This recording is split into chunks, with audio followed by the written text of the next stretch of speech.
Hey everyone, welcome back to my channel. So today we are in the day 51 of Unstop POTD challenge. Let's get started. First of all, let's look at today's problem.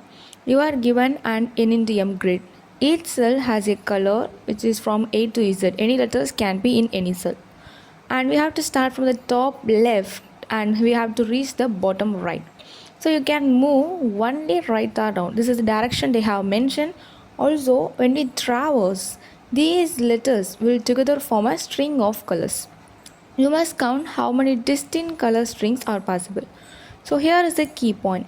Even if two parts are different, if their color sequence are same, we have to count them as only once.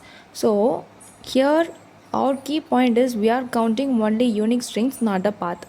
So here is the approach. To find the paths we are using depth first search, and we are starting from 0,0 cell and keep building a string path, and we have to reach the last, which is n minus 1 comma m minus 1 cell, and we have to store the string in a set. Why set? Because it is a data structure, it stores only unique values, and we have to finally return the size of the set as they have asked about a count. So set automatically removes all the duplicates.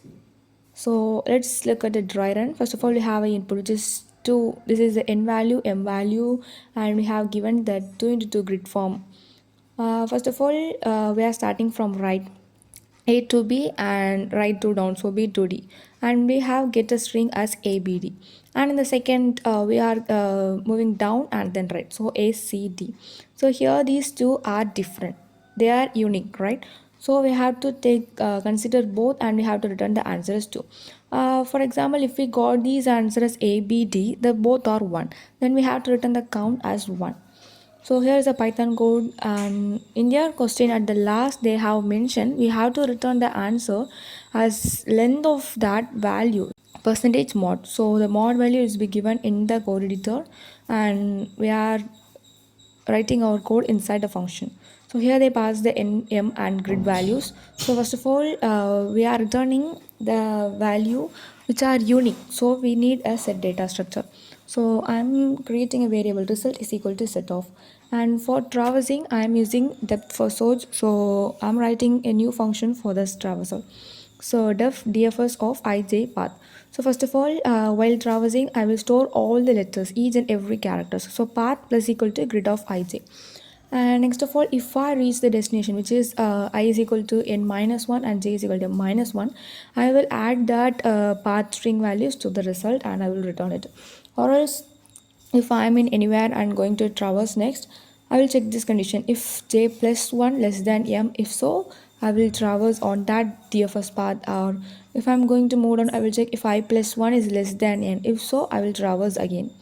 And here I am calling the DFS function. While I calling this function, it will execute all these inside. And passing I comma j as 0 starting from the first cell, and the path will be first of all empty. So while traversing all those, I will get a string and return here. Our answer is to be return the length which are the unique. We have to return the count. So the result will be stored in the set, and if they are unique, it will be counted, or if they are same, it will automatically remove duplicates. And next of all, here is the Java code. So here also they have given the mod value. So first of all, we have to declare as a data structure. So static set, and inside there will be a string. Next of all, the n and m values and also the grid. These are we have kept as a static variables. And inside we are writing a DFS function. Here first of all, I am storing each and every characters. While traveling, I will store each and every characters to the path. And if I reach the destination, which is n minus 1 and m minus 1, I will store that path to the set and I will return that. Or else if I am in between and need to traverse, I will check this condition, j plus 1 less than m, and to move down I will check whether I plus 1 is less than n. And this is the main function they have given in the code template. So first of all, I am declaring that capital N is equal to this parameter value, and m is equal to small m, and grid is equal to g. So set out clear off. First of all, I am calling this function. So the main function I have written above will be executed.